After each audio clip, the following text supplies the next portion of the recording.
Okay, I was asked on one of the comments. I think it was in the comments on, might have been Instagram.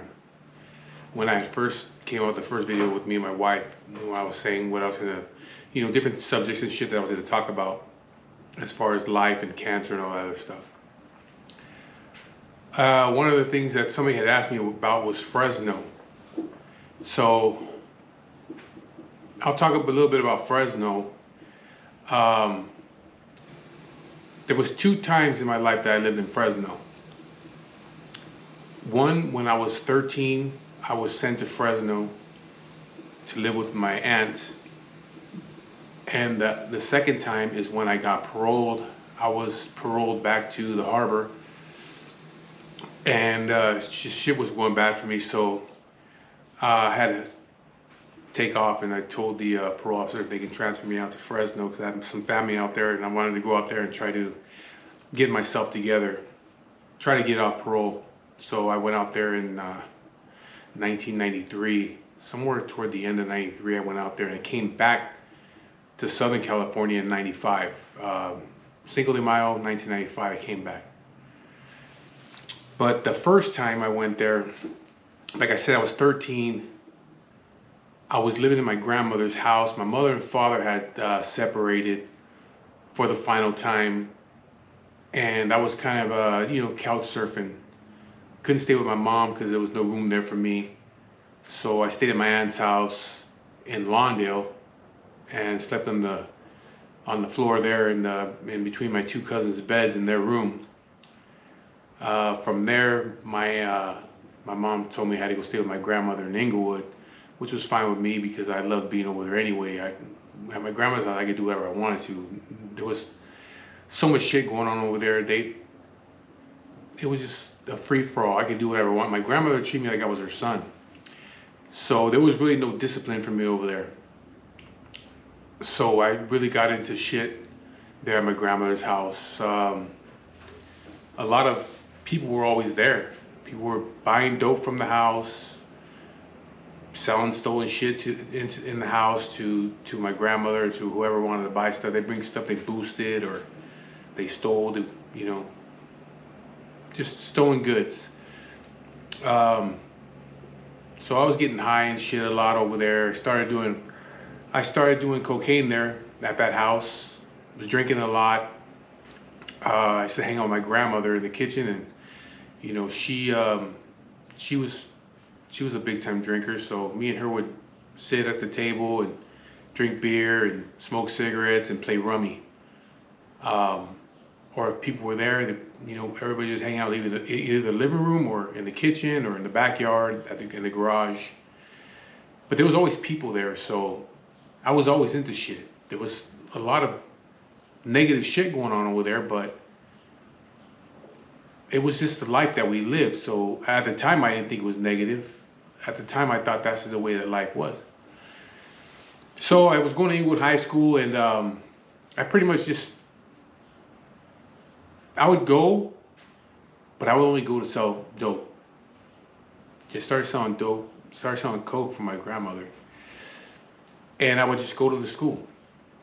And I would hang out with some dudes there from Inglewood, do some sotel. And either I'd walk through the hallways going by the classrooms, and I would just show them, pop my head to the classroom and show the dudes like that I knew, like, hey, I got some shit out here if you need some, Then we'd go out to the back parking lot and hang out. And just people would come out, and I would just be out there, serving 20s to different people.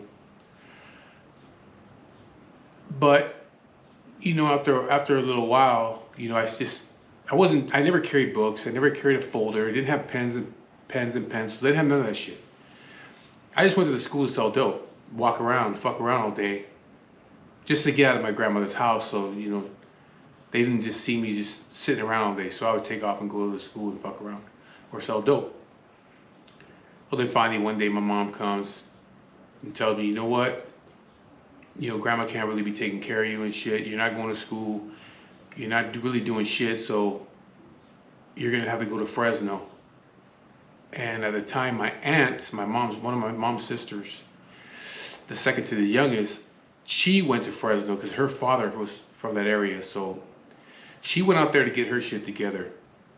Her boyfriend, now husband at the time, he was from Inglewood, but he had a good job down there in Inglewood, so he didn't go with her.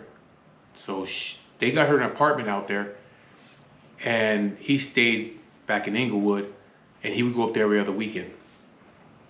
So my mom told me that she talked to my aunt and told my aunt if I can go up there and stay with her for a little while because I was just up to no good. So my aunt told her, yeah, it's fine. And my mom told me that my uncle was going to take me up on Friday night after he got out of work. He was going to take me up to Fresno to have my shit ready, and that I had to go up there. And I told her I didn't want to go out there because I didn't know nothing about Fresno. I had just passed through Fresno once when I was like 7 years old to go toward Watsonville when my other aunt had moved out there. So all I really knew about Fresno is that it was far and that it was country. You know, it wasn't Los Angeles. I knew there was a lot of orchards and grapevines and shit out there, you know.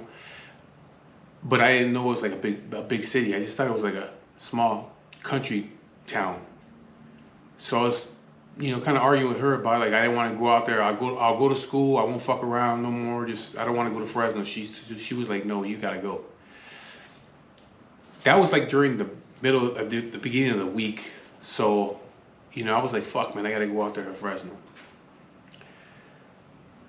I think it was a Thursday. My mom's boyfriend, he had came over to my grandmother's house, and he had did a lot of prison time and shit like that. He was from Ochentas. So he came over to my grandmother's house, and he's like, hey, you know, your mom told me what's going on, that she sent you to Fresno. And I was telling him, like, yeah, man, like, why don't you talk to her, man? Because I don't want to fucking go to Fresno, man. I don't, what am I going to do out there, you know? I ain't going to be able to hang out with my homeboys no more, and it's just my aunt out there, you know, I don't know nobody, you know? And he's telling me, he's like, yeah, he goes, I try to tell her, but she's saying, no, you got to go. He goes, but check it out, man. Just go for a couple months. I'm going to do what I got to do to get out of this trailer that me and her are staying in and get an apartment. And then I'll have her bring you back. Just go for a couple months until I get this shit straightened out here. So I was like, all right, man, whatever, you know. And then he says, you know, there's something I got to talk to you about, though. He goes, Fresno's different than down here. It's totally different. And I'm like, okay, like, yeah, it's like country, right? He's like, nah, man. He goes, those dudes up there are norteños. And they don't like people from LA. They're like, your worst enemy, that's them. You know, so if I was you, I would tell, if people ask you where you're from, where you moved from, tell them you moved from Arizona, but don't tell them that you're from down here, because they will try to kill you up there. And I'm like, man, I'm not gonna, you know, I mean, I was already gangbanging at the time, so I'm like, I'm not gonna fucking tell nobody I'm from Arizona, you know. He's like, just don't tell them you're from Los Angeles, man, because you're gonna have a lot of problems. So it's like, all right, whatever, man. Like, you know, I wasn't gonna listen to that shit, you know. So the next day, my uncle picked me up, and around 10 o'clock at night, 9 o'clock at night, somewhere around there, we put my stuff in the back of his El Camino, put my bike back there, and we took off. And I remember it was when we got probably toward like Visalia, it got really fucking foggy. It was during the end of the year, so it was like wintertime. So it was real foggy out there. I mean, we're on the 99. It was real foggy, and I remember, you know, we couldn't see shit. I couldn't see anything. Like, you couldn't see the road. We finally get out there, and like maybe like 1 o'clock in the morning, 2 o'clock in the morning, we go into my aunt's apartment, and she's like, just telling me, like, go lay down. I know you're tired. Go lay down on the couch. So I went and laid down on the couch and fell asleep. You know, the next day, woke up, we had breakfast, and my uncle stayed for the rest of the day, and then he ended up going back, and I left me up there in Fresno with my aunt.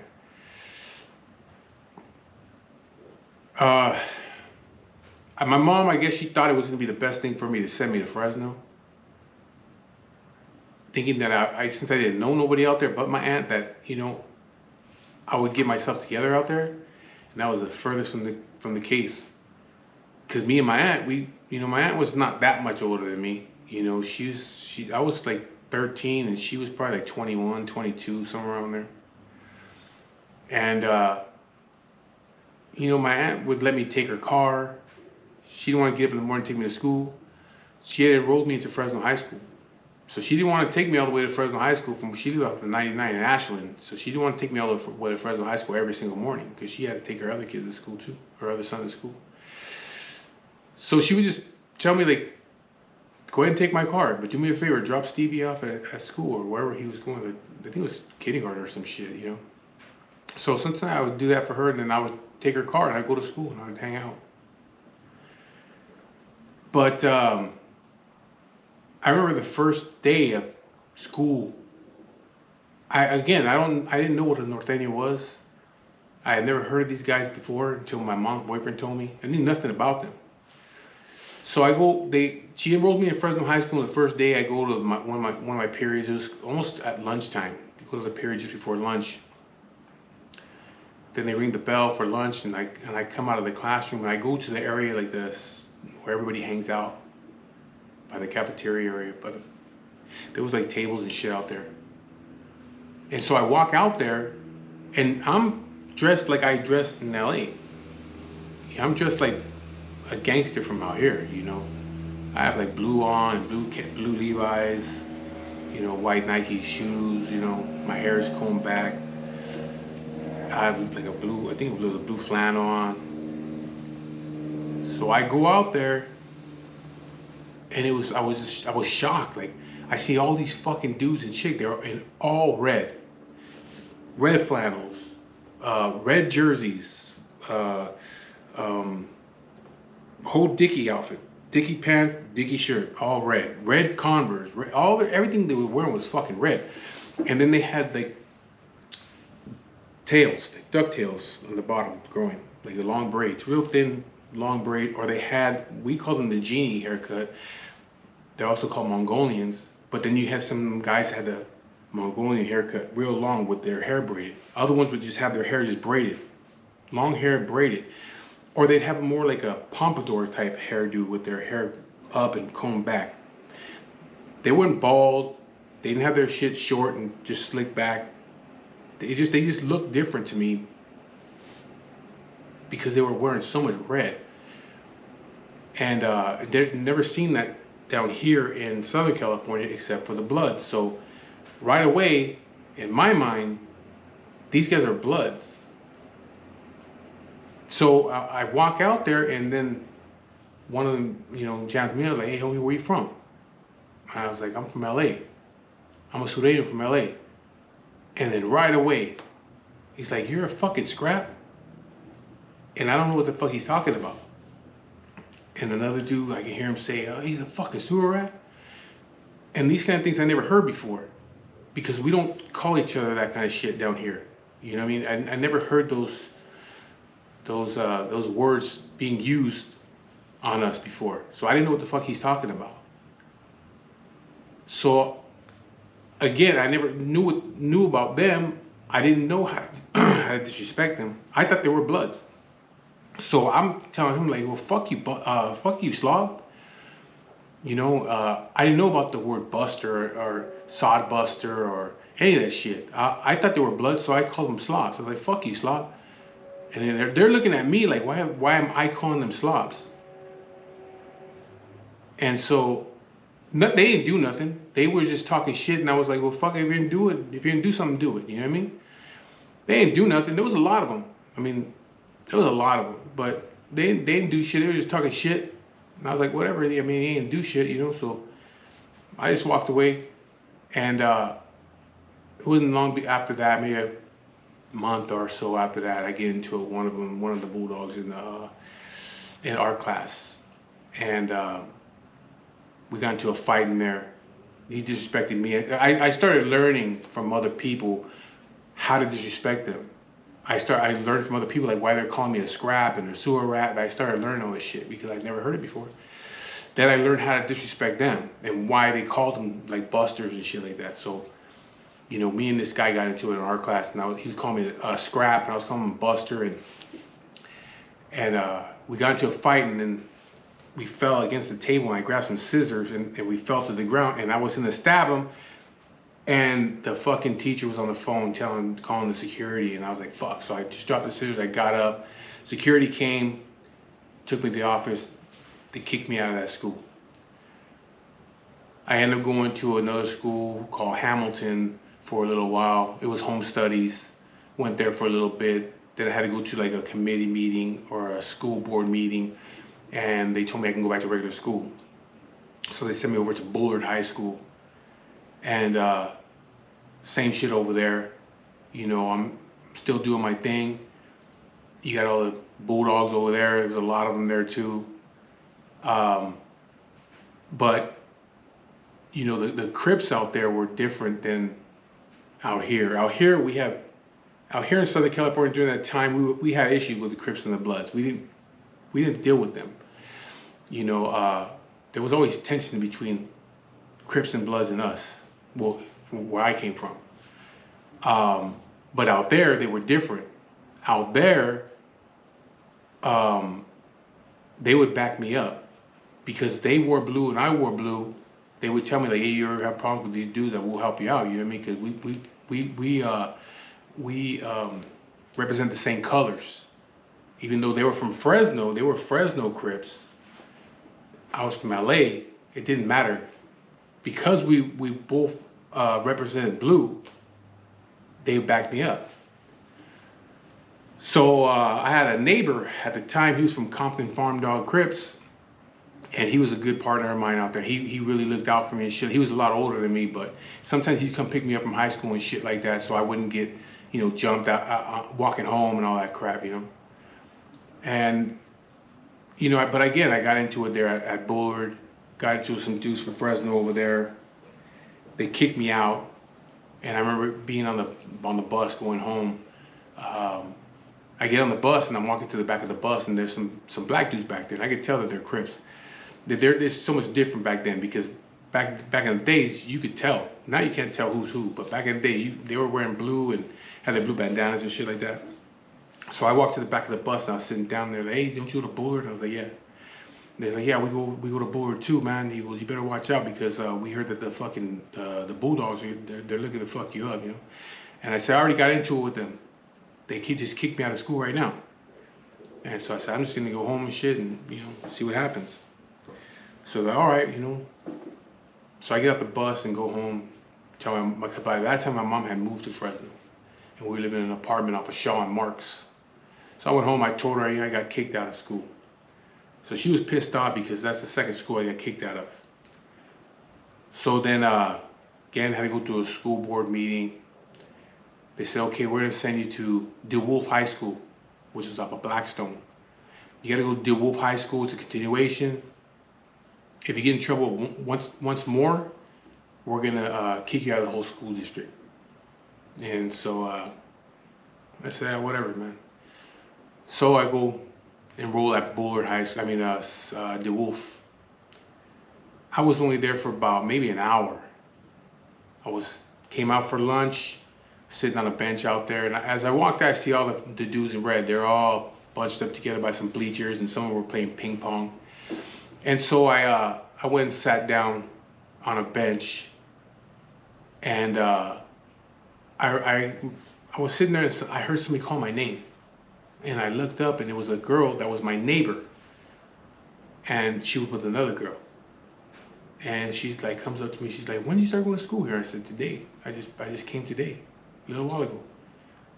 And she's like, oh, well, she's telling the girl, hey, this is my neighbor Mike. And, you know, he's from LA. And I remember them girls back in the day over in Fresno, when they would meet me and they knew I was from LA, they'd always ask the same fucking questions, like, what's it like in LA? What's it like over in Hollywood? What's it like in Compton? Like, I heard it's live out there, and I was like, Compton's a shithole.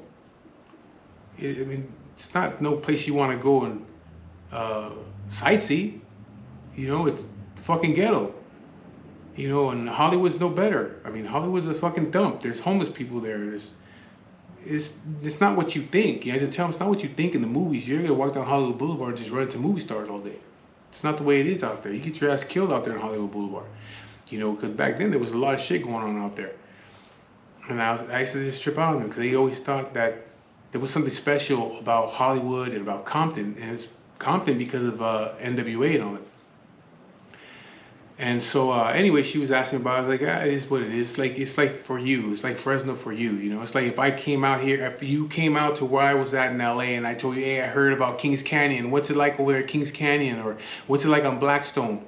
You'd be like, it's just fucking Kings Canyon. It's, people cruise there. It's no big deal. Blackstone is fucking prostitution going on over there. You know, it's not a big deal. You know, so it was the same thing. You know, I was telling them, like, it's not what you think it is. You know, so. Anyway, they were talking to me, and as we're talking, I keep looking over to the dudes that are to my right, by the bleachers, all the Bulldogs, and I remember two of them get off the bleachers and they start walking past, but as they're walking, they're just dogging on me. They don't take their eyes off me. They just, as they're walking, they're just staring. And I'm looking at them like, they're dogging on me. They're like mugging on me, but I'm just like looking at them like, I don't give a fuck, you know. I don't need to do all that shit. If you're gonna do something, you're gonna do it, you know. But yeah, they're walking by and I'm just looking at them, and then they stop, like in front of me, probably like 15 feet away. They stop and I'm just staring at them, and he goes, I think he had told me, like, where you from? And like I said, I had been out there already a while, so now I know how to speak to these dudes and shit, you know what I mean? So, and I know what they don't like, you know what I mean? So I was like, I'm from Los, I'm a Sureño. And they were like, oh, you're a fucking scrap? And I was like, you know what, fuck you, Buster. And they come, right away, come. So I get up, and one of them rushed me. He swung on me and he missed. And I grabbed him, and there was some rose bushes there, and I threw him in the rose bushes. It was a bunch of rose bushes. I threw him into the rose bushes, and I ran in there and I got on him. And I think I hit him like 2 times. The third time I went to hit him, I felt somebody grab my arm. So I thought it was his partner. So I turned around to swing, and it was the fucking principal.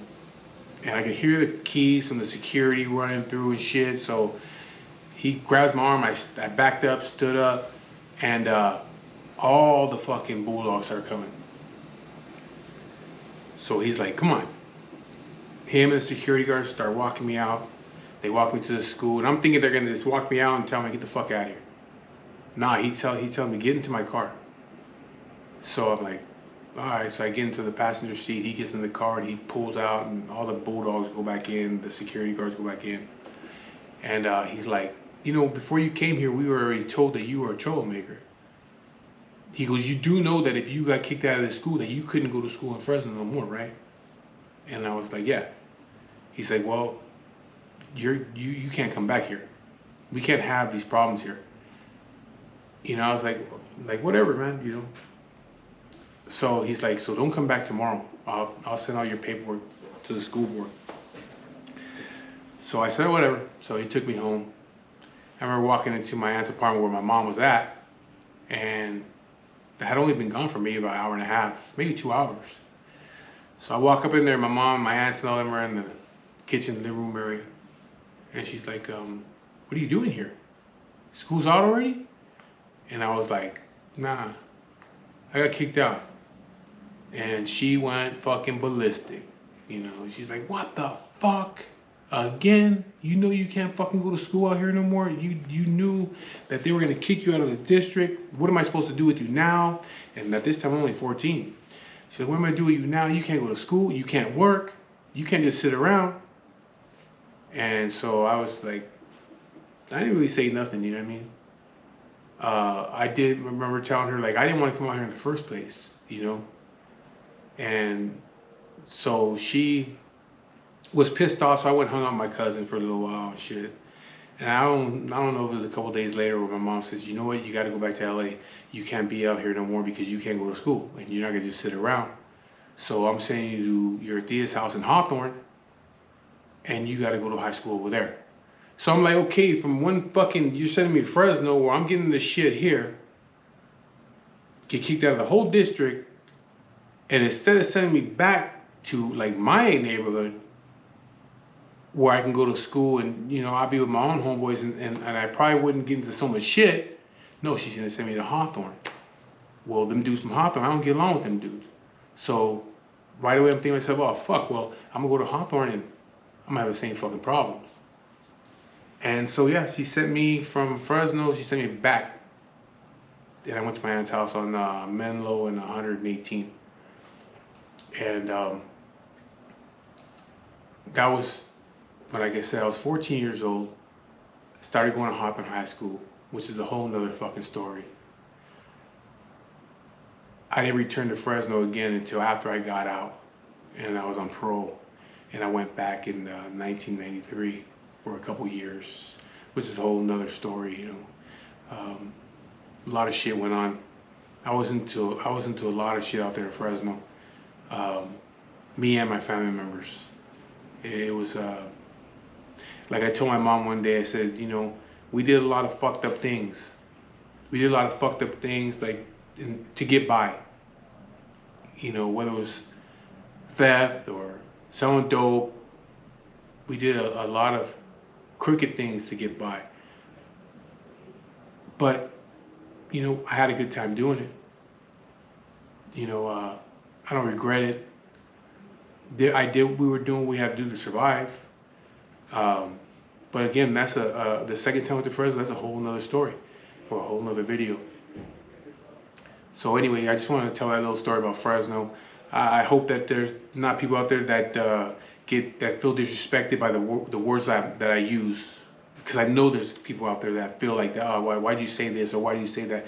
I'm not gonna be like everybody else and sugarcoat shit and you know, I can't say this, I can't say that, because some people get their fucking feelings hurt about the words I use to describe other people. I don't feel that way now, you know, the way I felt back then about the dudes from up north. I don't feel that way. I ain't got no fucking issues with them dudes up there.